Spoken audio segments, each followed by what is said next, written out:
So hello guys, welcome back to my YouTube channel. मेरे प्यारे साथियों, आप सभी का बहुत बहुत स्वागत करता हूं आपके अपने यूट्यूब चैनल पर।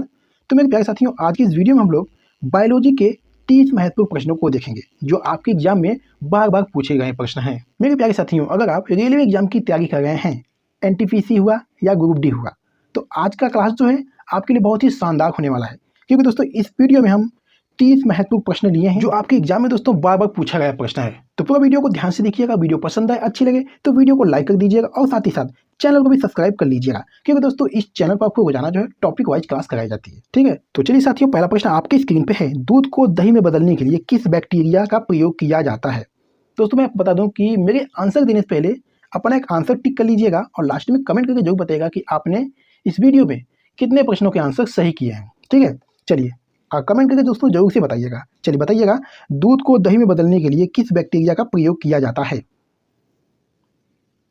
तो मैं कहूँगा दोस्तों ये लैक्टोबैसिलस का प्रयोग किया जाता है, यानी ऑप्शन डी आपका बिल्कुल सही जवाब हो जाएगा दोस्तों। ठीक है, ध्यान दीजिएगा दोस्तों, दूध को दही में बदलने के लिए लैक्टोबैसिलस बैक्टीरिया का प्रयोग किया जाता है। चलिए मेरे प्यारे साथियों, अगला प्रश्न देखिएगा। मानव कान के किस भाग में प्राप्त ध्वनि के अनुसार कंपन होता है? बताइएगा, प्रश्न बहुत ही अच्छा है दोस्तों। मानव कान के किस भाग में प्राप्त ध्वनि के अनुसार कंपन होता है? तो मेरे प्यारे साथियों, मानव के कान में दोस्तों कर्पट झिल्ली नाम का एक भाग होता है जिससे ध्वनि प्राप्त होते ही वो कंपन करता है। ठीक है, यानी दोस्तों ऑप्शन डी बनेगा इस प्रश्न का बिल्कुल सही जवाब। ध्यान दीजिएगा दोस्तों, मानव के कान में दोस्तों कर्पट नाम का एक भाग होता है जो ध्वनि पाते ही वो कंपन करता है। ठीक है, चलिए मेरे प्यारे साथियों, क्वेश्चन नंबर 3 देखिएगा। इनमें से कौन एक पादप उत्पाद नहीं है? बताइएगा, इनमें से कौन एक पादप उत्पाद नहीं है? तो दोस्तों ये शहद है, यानी ऑप्शन सी आपका बिल्कुल सही जवाब हो जाएगा। शहद जो है दोस्तों ये मधुमक्खियों द्वारा उत्पादन किया जाता है। ठीक है, जो शहद है ये दोस्तों मधुमक्खियों द्वारा उत्पादन किया जाता है, आपको ध्यान देना है। चलिए दोस्तों अगला प्रश्न देखिएगा। मानव शरीर की त्वचा का सबसे बाहरी परत क्या कहलाती है? बताइएगा, प्रश्न बहुत ही महत्वपूर्ण है दोस्तों। मानव शरीर की त्वचा का सबसे बाह्य परत क्या कहलाती है? तो दोस्तों ये एपिडर्मिस कहलाती है, यानी ऑप्शन डी एपिडर्मिस आपका बिल्कुल सही जवाब हो जाएगा। मानव शरीर की जो सबसे ऊपरी त्वचा है उसे एपिडर्मिस कहा जाता है। चलिए दोस्तों अगला प्रश्न देखिएगा। निम्नलिखित में से कौन ऐच्छिक क्रिया नहीं है? बहुत ही अच्छा प्रश्न है दोस्तों। निम्नलिखित में से कौन एक ऐच्छिक क्रिया नहीं है?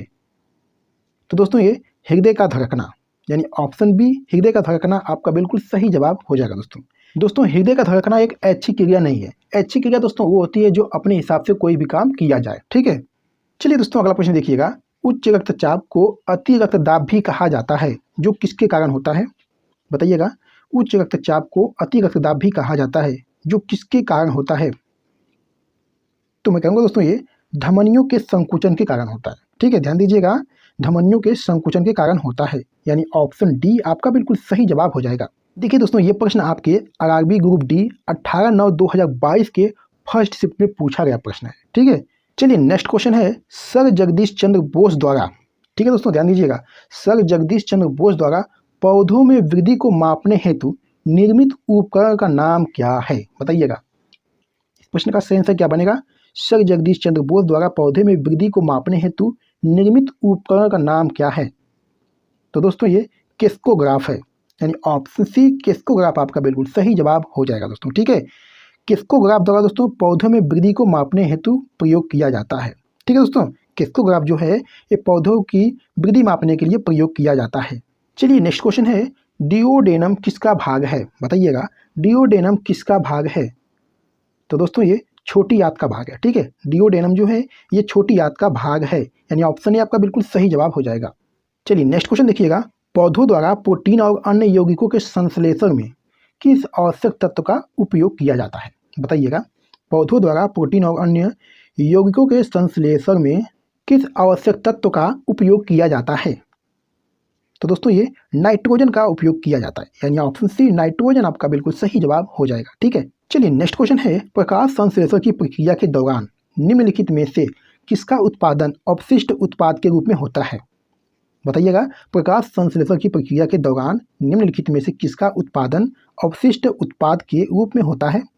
तो दोस्तों ये ऑक्सीजन का होता है। ठीक है, देखिए दोस्तों ये भी प्रश्न आपके रेलवे ग्रुप डी 6/9/2022 के सेकेंड शिफ्ट में पूछा गया प्रश्न है। ठीक है, चलिए दोस्तों नेक्स्ट क्वेश्चन है निम्नलिखित में कौन पुष्प के मध्य में स्थित होता है? चलिए बताइएगा, निम्नलिखित में कौन पुष्प के मध्य में स्थित होता है? यानी दोस्तों पुष्प जो फूल होता है उसके बीच का भाग कौन होता है? बताइए, निम्नलिखित में कौन पुष्प के मध्य में स्थित होता है? तो दोस्तों ये कार्पेल, यानी ऑप्शन ए आपका बिल्कुल सही जवाब हो जाएगा। चलिए दोस्तों नेक्स्ट क्वेश्चन देखिएगा, पौधों में ऊर्जा का अनंतिम स्रोत क्या है? बताइएगा, पौधों में ऊर्जा का अनंतिम स्रोत क्या है? देखिए दोस्तों, ये प्रश्न आपके आरआरबी एनटीपीसी 31/1/2021 में पूछा गया प्रश्न है दोस्तों। पौधों में ऊर्जा का अनंतिम स्रोत क्या है?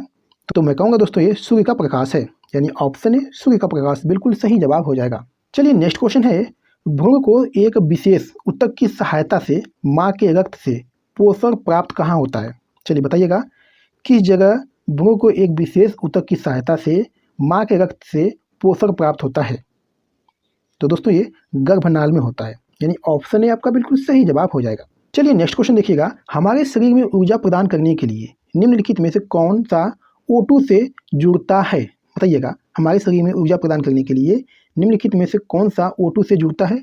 तो दोस्तों ये ग्लूकोज है, यानी ऑप्शन सी आपका बिल्कुल सही जवाब हो जाएगा।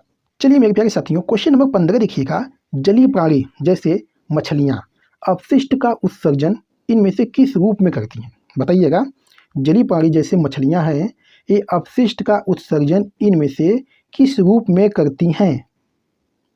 तो दोस्तों ये अमोनिया के रूप में करती हैं, यानी ऑप्शन सी अमोनिया आपका बिल्कुल सही जवाब हो जाएगा। चलिए नेक्स्ट क्वेश्चन है, कोशिका सिद्धांत निम्नलिखित में से किस पर लागू नहीं होता? बताइएगा, कोशिका सिद्धांत निम्नलिखित में से किस पर लागू नहीं होता? तो दोस्तों ये विषाणु पर लागू नहीं होता, यानी ऑप्शन सी आपका बिल्कुल सही जवाब हो जाएगा। चलिए अगला प्रश्न देखिएगा, इनमें से कौन सा उभयलिंगी फूल है? बताइएगा, इनमें से कौन सा उभयलिंगी फूल है? चलिए बताने का प्रयास करिएगा दोस्तों।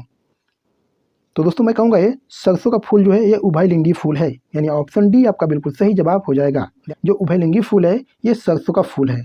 चलिए दोस्तों नेक्स्ट क्वेश्चन देखिएगा, शैवाल निम्नलिखित में से किस समूह से संबंधित हैं? बताइएगा, शैवाल जो है ये किस समूह से संबंधित हैं? तो दोस्तों ये थैलोफाइटा से संबंधित है। ठीक है, जो शैवाल है ये थैलोफाइटा समूह से संबंधित है, यानी ऑप्शन आपका बिल्कुल सही जवाब हो जाएगा। चलिए दोस्तों अगला प्रश्न देखिएगा, पेशियों में ऐंठन का कारण क्या होता है? बताइएगा, पेशियों में ऐंठन का कारण क्या होता है? तो मैं कहूँगा दोस्तों ये पेशियों में होने वाली ऑक्सीजन की आपूर्ति की कमी के कारण दोस्तों होता है। ध्यान दीजिएगा दोस्तों, पेशियों में होने वाली ऑक्सीजन की आपूर्ति की कमी होती है, इसकी वजह से दोस्तों पेशियों में ऐंठन होता है। ठीक है, यानी दोस्तों ऑप्शन डी आपका बिल्कुल सही जवाब हो जाएगा। चलिए दोस्तों अगला प्रश्न देखिएगा, रेशम किससे प्राप्त किया जाता है? बहुत ही अच्छा प्रश्न है दोस्तों। लगभग दोस्तों ये प्रश्न आपके हर एग्जाम में 100% है कि बार बार पूछा जाता है। बताइएगा इस प्रश्न का आंसर क्या बनेगा? रेशम किससे प्राप्त किया जाता है? तो मैं कहूँगा दोस्तों ये बॉम्बिस मुर्गी से प्राप्त किया जाता है, यानी दोस्तों रेशम कीट के रूप में जाना जाता है। जो बॉम्बिस मुर्गी दोस्तों है इसे दोस्तों रेशम कीट के रूप में जाना जाता है। ये ऑप्शन डी आपका दोस्तों बिल्कुल सही जवाब हो जाएगा। चलिए दोस्तों नेक्स्ट क्वेश्चन देखिएगा, अंकुरण के समय बीज का कौन सा भाग जो होता है वो जड़ का निर्माण करता है? बताइएगा, अंकुरण के समय बीज का कौन सा भाग जड़ का निर्माण करता है? तो दोस्तों इसे मूलांकर कहा जाता है। ठीक है, जो दोस्तों बीज का मूलांकर भाग होता है ये दोस्तों जड़ का निर्माण करता है, यानी ऑप्शन बी आपका बिल्कुल सही जवाब हो जाएगा। चलिए नेक्स्ट क्वेश्चन देखिएगा, भ्रूण के लिए भोजन संग्रहित करने वाली जनन कोशिकाओं को क्या कहा जाता है? बताइएगा, प्रश्न बहुत ही महत्वपूर्ण है दोस्तों। बताइए इस प्रश्न का आंसर क्या बन सकता है दोस्तों? भ्रूण के लिए भोजन संग्रहित करने वाली जनन कोशिकाओं को क्या कहा जाता है? तो दोस्तों इसे मादा युग्मक कहा जाता है। ठीक है, ध्यान दीजिएगा दोस्तों, इसे मादा युग्मक कहा जाता है, यानी ऑप्शन बी आपका बिल्कुल सही जवाब हो जाएगा। चलिए दोस्तों नेक्स्ट क्वेश्चन देखिएगा, HIV के इनमें से किसके द्वारा संचारित होने की संभावना नहीं है? बताइएगा, प्रश्न बहुत ही इंपॉर्टेंट है दोस्तों। HIV के इनमें से किसके द्वारा संचारित होने की संभावना नहीं है? तो दोस्तों ये मच्छर के काटने से। आपको पता है दोस्तों, मच्छर काटने से HIV नहीं होता है। और दोस्तों जो ऑप्शन दिया गया है इससे दोस्तों जैसे रक्त का आदान करना, इससे भी HIV हो सकता है। सुई या इंजेक्शन उपकरण साझा करने से, इससे भी HIV हो सकता है। स्तनपान द्वारा इससे भी HIV हो सकता है, लेकिन दोस्तों मच्छर के काटने से नहीं होता है, यानी ऑप्शन सी आपका बिल्कुल सही जवाब हो जाएगा। चलिए नेक्स्ट क्वेश्चन देखिएगा, पौधों के मामले में मिट्टी से अवशोषित किया गया नाइट्रेट किसमें परिवर्तित हो जाता है? बताइएगा, पौधे के मामले में मिट्टी से अवशोषित किया गया नाइट्रेट किसमें परिवर्तित हो जाता है? तो मैं कहूँगा दोस्तों ये मुक्त नाइट्रोजन में परिवर्तित हो जाता है, यानी ऑप्शन डी आपका बिल्कुल सही जवाब हो जाएगा। चलिए नेक्स्ट क्वेश्चन देखिएगा, निम्नलिखित में कौन सा एक जीवाणु जनित रोग है? बताइएगा, निम्नलिखित में से कौन एक जीवाणु जनित रोग है? तो दोस्तों ये डिप्थीरिया है, यानी ऑप्शन बी डिप्थीरिया आपका बिल्कुल सही जवाब हो जाएगा। चलिए दोस्तों नेक्स्ट क्वेश्चन देखिएगा, निम्नलिखित में से कौन सी नलिका है जो दिल से निकलती है और शरीर के विभिन्न अंगों में रक्त संचारित करती है? बताइएगा, प्रश्न बहुत ही महत्वपूर्ण है दोस्तों। निम्नलिखित में कौन सी नलिका है जो दिल से निकलती है और शरीर में विभिन्न अंगों में रक्त संचारित करती है? तो दोस्तों उसे धमनी कहा जाता है। ठीक है दोस्तों, उसे धमनी कहा जाता है, यानी ऑप्शन सी आपका बिल्कुल सही जवाब हो जाएगा। चलिए दोस्तों क्वेश्चन नंबर 27 देखिएगा, किसको कोशिका के पावर हाउस के रूप में जाना जाता है? बहुत ही अच्छा प्रश्न है दोस्तों। किसको कोशिका के पावर हाउस के रूप में जाना जाता है, बताइएगा। तो मैं कहूँगा दोस्तों ये माइटोकॉन्ड्रिया को जाना जाता है। आपको पता है दोस्तों, माइटोकॉन्ड्रिया जो है इसे कोशिका के पावर हाउस के रूप में जाना जाता है, यानी ऑप्शन सी माइटोकॉन्ड्रिया आपका बिल्कुल सही जवाब हो जाएगा। चलिए दोस्तों नेक्स्ट क्वेश्चन देखिएगा, दृढ़ ऊतक किससे बना है? बहुत ही अच्छा प्रश्न है दोस्तों, बताइएगा दृढ़ ऊतक किससे बना है? तो मैं कहूँगा दोस्तों ये निर्जीव कोशिका से बना है, यानी ऑप्शन बी निर्जीव कोशिका आपका बिल्कुल सही जवाब हो जाएगा। ध्यान दीजिएगा दोस्तों, जो दृढ़ ऊतक है ये निर्जीव कोशिका से बना है। चलिए दोस्तों नेक्स्ट क्वेश्चन देखिएगा, प्रोटीन जो है ये किसका एक अभिन्न अंग है? बताइएगा, प्रश्न बहुत ही अच्छा है दोस्तों। प्रोटीन किसका एक अभिन्न अंग है? तो मैं कहूँगा दोस्तों ये प्रोटीन जो है कोशिका झिल्ली का भी एक अभिन्न अंग है, एंजाइमों का भी है और एंटीबॉडी का भी है, यानी दोस्तों ऑप्शन डी आपका बिल्कुल सही जवाब हो जाएगा। प्रोटीन जो है इनमें से सभी का एक अभिन्न अंग है दोस्तों। ठीक है, चलिए मेरे प्यारे साथियों इस वीडियो का लास्ट क्वेश्चन है, पाचन के अंत में जारी ऊर्जा का रूप कौन सा होता है? बताइएगा, पाचन के अंत में जारी ऊर्जा का रूप कौन सा होता है? तो दोस्तों ये रासायनिक ऊर्जा होता है, यानी ऑप्शन ए आपका बिल्कुल सही जवाब हो जाएगा दोस्तों। ध्यान दीजिएगा दोस्तों, पाचन के अंत में जारी ऊर्जा का रूप जो है ये रासायनिक ऊर्जा है। ठीक है दोस्तों, तो मेरे प्यारे साथियों वीडियो को सॉल्व करते हैं। आपने कितने प्रश्नों के आंसर सही किए हैं अपना इसको कमेंट बॉक्स में जरूर दीजिएगा। ठीक है, तो चलिए फिर मिलते हैं आपसे अगली वीडियो में किसी महत्वपूर्ण टॉपिक पे। तब तक के लिए धन्यवाद।